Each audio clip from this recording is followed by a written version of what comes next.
Isang milyonaryo pala ang lalaking nakabuntis kay Abeng. Sa edad na 13 ay napilitang lumuwas ng kapatagan si Abeng, dahil na rin sa kahirapan ng buhay nila. 4 silang magkakapatid at maggugulay lamang ang kanyang mga magulang. Ang masakit pa ay nakikiani lamang sila kung saan may magpapaani ng gulay, minsan naman ay palay. Dahil na rin sa awa ni Abeng sa kanyang pamilya, kaya naisipan niya na magnakasakali sa kapatagan. Dahil grade 3 lang naman ang kanyang natapos, walang gustong tanggapin siya sa mga ina-applyan niya. Kahit isang kasambahay ay hindi rin siya tinatanggap. Nauubusan na si Abeng ng pag-asa na baka umuwi siya sa kanilang baryo na isang bigo. Dahil hindi sumuko si Abeng, ginawa niya ang lahat. Naglakad siya ng naglakad, kung saan siya mapagod at magutom. Doon siya hihinto, naranasan niyang mamasura, at kumain ng galing sa basurahan. At natutulog sa kalye, damang-daman niya ang hirap at pagod. At higit sa lahat ang walang pag-asa, umiyak nang umiyak si Abeng, dahil hindi na niya alam ang gagawin niya, wala na rin siyang pera para maging pamasahe niya pabalik sa kanilang lugar. Isang araw nakakita siya ng public toilet, at doon ay siya ay naligo, nagbihis ng maayos, para maging komportable. Si Abeng kung ilalarawan ay isang magandang bata, makinis, at kaakit-akit ang mukha. Sa edad na 13 ay halata na ang kanyang pagkadalagita. Sumubok siyang muli mag-apply ng trabaho, dahil nga bata pa siya, at walang maipakita na kahit anong dokumento, ay hindi ito matanggap. Naglakad siya ng naglakad muli, at inabot na siya ng gabi sa kanyang paglalakad. Napahinto siya sa isang bar, isang babae ang lumapit sa kanya, at sabi sa kanya, "Iha, ano ang ginagawa mo dyan? Bawal ang bata dito." Sagot niya, "Naghahanap ho ako ng trabaho. Baka ho pwede ako dito, kahit tagahugas lang ng pinggan." Naku, wala na kaming bakante, nakiusap ng husto si Abeng. Na kahit anong trabaho ang ibigay sa kanya ay gagampanan niya. Magkaroon lang siya ng trabaho, yung may makakain at matutuluyan. Sa awa ng babae ay pinapasok muna siya sa loob ng bar. Doon sa kusina at pinakain, nakita ng babae ang pagkagutom ni Abeng. Kaya naawa naman ito dito, siya pala ang may-ari ng bar na si Bossem. Tinanong niya si Abeng kung saan ito galing, sinagot naman siya nito at sinabi nga ni Abeng, na kailangan niya ng trabaho, dahil sa hirap ng kanilang pamumuhay sa kanilang baryo. Kaya sinabi ni Boss M, ito ay isang bar iha, isang aliwan ng mga lalaki. Ang mga babae dito ay binabayaran upang pasayahin at paligayahin ang mga lalaki. Kung dito ka magtatrabaho, masisira ang kinabukasan mo at pagkatao mo. Sagot ni Abeng, wala na hong sisira pa sa pagkatao ko. Tanggap ko na sa sarili ko ang katotohanan na ako ay isang mahirap na walang pinag-aralan, at walang may pagmamalaki kanino man, kaya wala akong karapatan mamili ng uri ng trabaho. Papasukin ko kahit ano, wala naman na akong pagpipilian. Kaya sabi ni Boss M, sige, tatanggapin kita, dahil hindi ka pa mabukadkad, gagawin muna kitang tagalinis dito sa kitchen, at pagkulang ang waitress ko ikaw muna ang ilalagay ko, libre pagkain mo dito, at libre ang matutulugan. Sa sobrang tuwa ni Abeng ay napayakap siya kay Boss M at napaiyak. Kinabukasan ay nagumpisa na nga si Abeng sa kanyang trabaho, naging all around siya sa kanyang trabaho, mula sa paglilinis ng kusina, palikuran, at sa buong bar, kung saan may kulang ay doon siya inilalagay. Sumapit ang 1 taon na ganon ang kanyang trabaho, dahil sa mga ginagawa niya araw-araw, mas mabilis lumabas ang pagkamatikas nito, at nagkaroon na ng magandang hubog ang kanyang pangangatawan. Isang gabi, sinabihan siya ni Boss M na siya muna ang mag-waitress. Dahil may sakit ang isang tauhan nito, pinagsuot siya ng mixing palda, at crop top na damit na kitang-kita ang hubog ng kanyang katawan. Maraming kalalakihan ang nakapansin sa kanya at nabighani, maraming mga regular na customer na nagtaka, kung bakit ngayon nila ito nakita. Ang akala ng marami na bago lamang siya sa bar na iyon, subalit hindi nila alam, ay halos 1 taon na siyang nagtatrabaho sa bar na iyon. Maraming kalalakihan ang nag-request kay Boss M na maay table si Abeng, kaya agad kinausap ni Boss M si Abeng kung gusto niyang magpa-table para may extra income siya sa bawat tip na maibibigay sa kanya, ngunit maselan ito, may bastos na customer na kailangan mong pagbigyan. Sumang-ayon naman si Abeng, dahil nga gusto niya na magkaroon ng tip.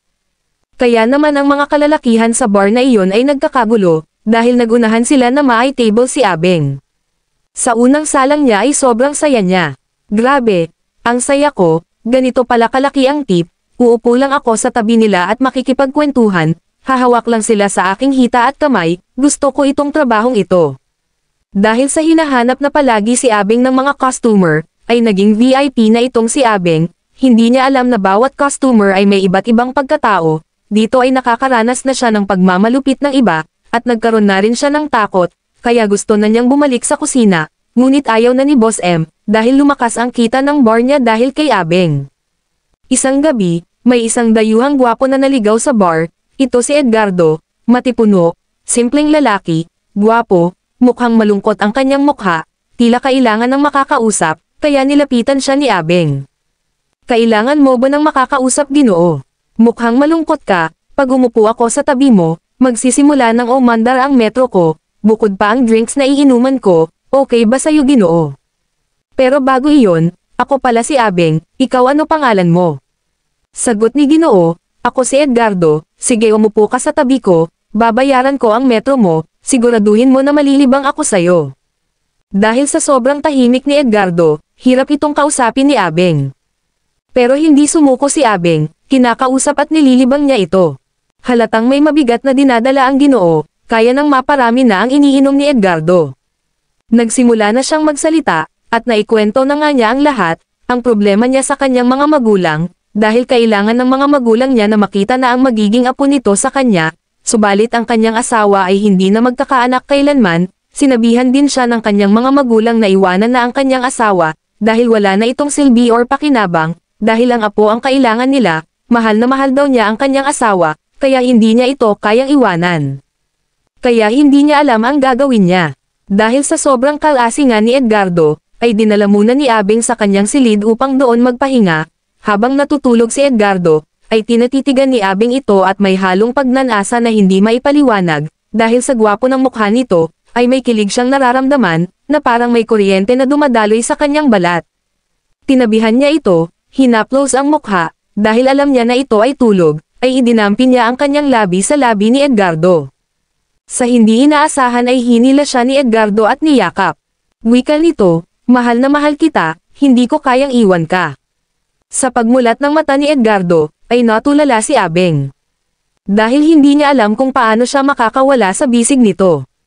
At maya-maya pa, ay dumampi na ang mga labi ni Edgardo sa kanyang mga labi, dahil dito ay napapikit na lamang siya, at dinaman niya ang halik na iyon, hinayaan ni Abeng ang lahat, ipinaubayan niya kay Edgardo ang buo niyang pagkababae, kahit sa isip niya na hindi naman siya ang babaeng mahal ni Edgardo, hindi siya nag-alinlangan na gawin ni iyon sa kanya ni Edgardo, dahil sa unang pagkakataon, ngayon lang nagkagusto si Abeng sa isang lalaki.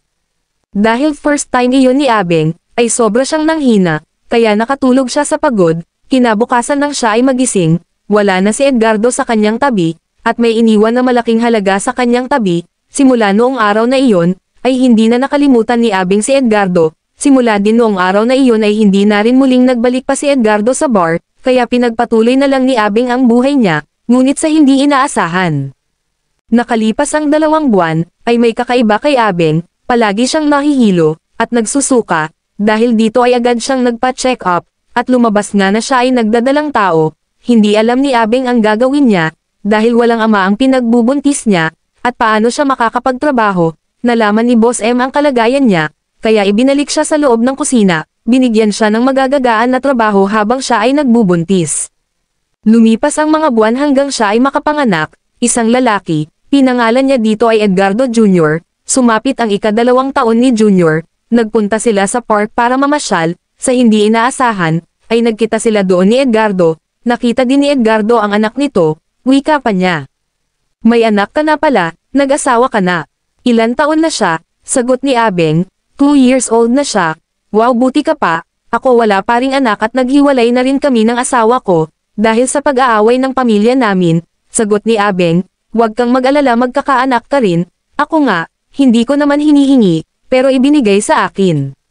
Sige na aalis na kami ng anak ko, may pasok pa kasi ako mamayang gabi, at sabay tawag niya sa anak nito, Edgardo Jr., halos 3 beses niyang tinawag, bago lumapit ang anak nito, at doon ay natulala si Edgardo at hindi na nakapagsalita pa. Lumipas ang ilang araw, ay bumisita si Edgardo sa bar, hinahanap niya si Abeng, dahil gusto niya itong makausap, gusto niya na makatable ito at babayaran niya ang lahat, ngunit si Abeng ay sa kusina na naka-assign sabay sabi ng isang waitress.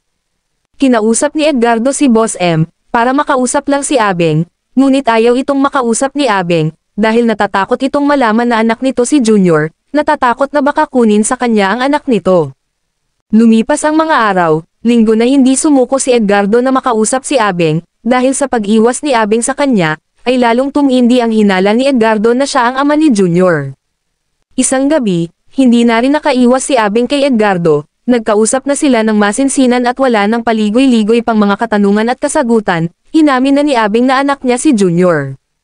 Oo, anak mo si Junior, noong gabing magkasama tayo sa aking kwarto, at may nangyari sa atin, iyon ang kauna-unahan sa buhay ko, ikaw lang ang lalaking nakagalaw sa akin, kaya hindi ko alam na mabilis akong mabubuntis, kinabukasan, paggising ko wala ka na, at hindi ka na bumalik, kinaya ko na wala ka, kaya makakaya namin ng anak ko na wala siyang ama.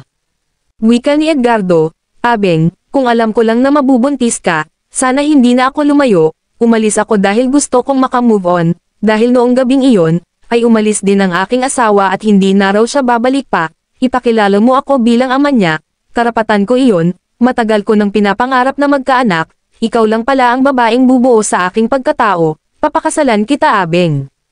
Natigilan si Abeng at parang walang lakas para magsalita, dahil para sa kanya, sobrang bilis ng pangyayari, niyakap siya ni Edgardo ng mahigpit, sabay tanong muli, magpapakasal ka ba sa akin Abeng? Sagot niya, oo papakasal ako sayo.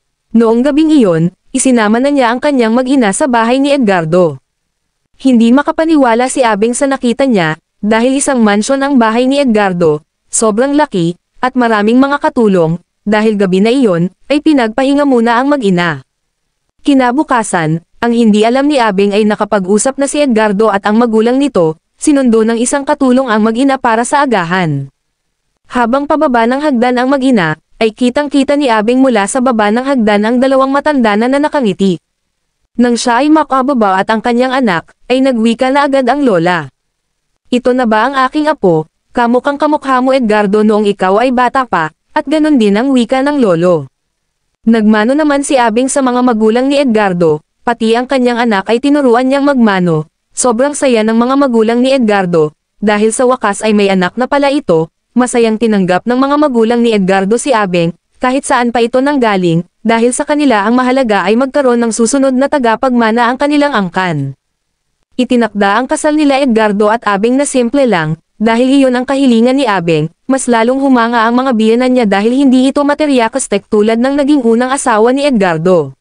Simula noon, ibinuhos ni Abeng ang pag-aalaga niya sa kanyang anak, at nasundan pa ito ng 3 pang mga anak, meron silang 2 lalaki at 2 babaeng tagapagmana. Dito na po nagtatapos ang ating kwento, marami pong salamat.